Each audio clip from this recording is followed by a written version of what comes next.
बिस्मिल्लाहिर्रहमानिर्रहीम। आज का हमारा टॉपिक है मोनोक्सिडिल के साइड इफ़ेक्ट्स। मोनोक्सिडिल एक केमिकल है, ये मेनली यूज़ होता था हाइपरटेंसिव पेशेंट्स में। तो जब ये यूज़ होता था तो जिन पेशेंट्स में ये यूज़ किया गया, अक्सर पेशेंट में नोट किया गया कि इससे बालों की ग्रोथ में इजाफा हो रहा है। तो फिर ये एज अ रिकमेंडेशंस में आया कि मोनोक्सिडिल टॉपिकली यानी लोकली इस्तेमाल किया जाए ताकि इसमें बालों की ग्रोथ अच्छी हो सके। अब ये किस किस फॉर्म में होता है? स्प्रे फॉर्म में होता है, जेल फॉर्म में होता है, फोम फॉर्म में होता है। ठीक है, जो 5% होता है वो मेनली मेल्स के लिए होता है और 2% जो होता है वो मेनली फीमेल्स के लिए होता है। इसके अलावा मार्केट में 7.5, 10, 12% भी आता है, लेकिन उनकी कंसंट्रेशंस का इतना कोई फ़ायदा नहीं है। Mainly 5% for male, 2% for female. अब इसका मोड ऑफ एक्शंस क्या है? जब हम इसको टॉपिकली अप्लाई करते हैं तो ये उस एरिया में वेजोडाइलेशन करता है। तो जो ऑक्सीजनेशन है, न्यूट्रिएंट्स हैं, वो आपके बालों की फॉलिकल्स, रूट्स पे उसका इफेक्ट यानी तेज इन्हांस हो जाता है। इस तरह ये बालों की ग्रोथ में फ़ायदेमंद देता है। तो आज का जो हमारा टॉपिक है साइड इफेक्ट्स ऑफ दी मोनोक्सिडिल। पहले नंबर पे इसका जो साइड इफेक्ट आ जाता है वो है एलर्जी।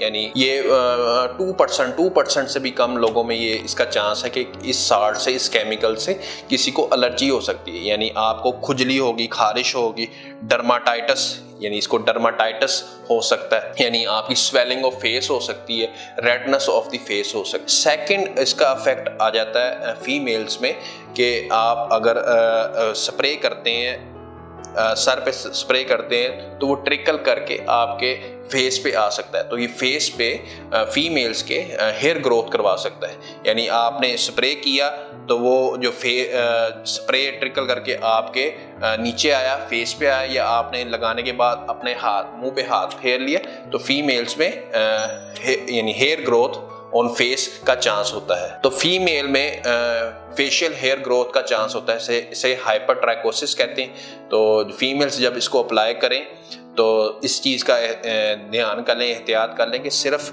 अपनी स्कैल्प तक इसको महदूद रहे, कि इसका जो स्प्रे है फेस तक नीचे ना आए ताकि बालों की ग्रोथ ना हो सके। और मज़ीद ये तीसरा इसका जो है ये प्रेगनेंसी और फीडिंग मदर्स में इसको नहीं दिया जाता, इसका साइड इफ़ेक्ट है। तो ये अवॉइड करना चाहिए जो फीमेल्स प्रेग्नेंट है या फीड करवा रही हैं अपने बच्चों को, तो वो मोनोक्सिडिल स्प्रे ना इस्तेमाल करें। चौथा इसका साइड इफ़ेक्ट है हाइपोटेंशन। ठीक है, इसलिए हम इसको मेनली अप्लाई करवाते हैं नाइट एप्लीकेशन इसकी होती है। और बहुत रेयर केस है कि किसी में अरिदमिया, इसके अलावा हार्ट अटैक, ये बहुत रेयर केस है कि इसमें हो सकता है आपको। तो मेरी 5 साल की प्रैक्टिस है, तो आज तक तो मैंने ऐसा कोई पेशेंट नहीं देखा कि जिसमें ये साइड इफेक्ट हो। बहुत रेयर केसेस हैं जिसमें ये साइड इफेक्ट आ सकता है। अक्सर पेशेंट्स में हम जब मोनोक्सिडिल एप्लीकेशन शुरू करवाते हैं तो शुरू में बाल गिरना शुरू होते हैं। पेशेंट परेशान हो जाता है कि मैंने ये अप्लाई किया है तो मेरे तो मजीद बाल गिरना शुरू हो गए। इस वीडियो में ये बताना चाहूँगा कि इसका इफेक्ट कम से कम 4 से 6 मंथ के बाद आना शुरू होता है। मोनोक्सिडिल कोई बाल आपके ग्रो नहीं करवाता, बाल उगाना इसका मकसद नहीं होता। इसका सिर्फ सपोर्टिव काम है कि इसने वेजोडाइलेशन करनी है, जो oxygenation hair roots, hair follicles को चाहिए और जो न्यूट्रिएंट्स चाहिए वो प्रोवाइड करता है।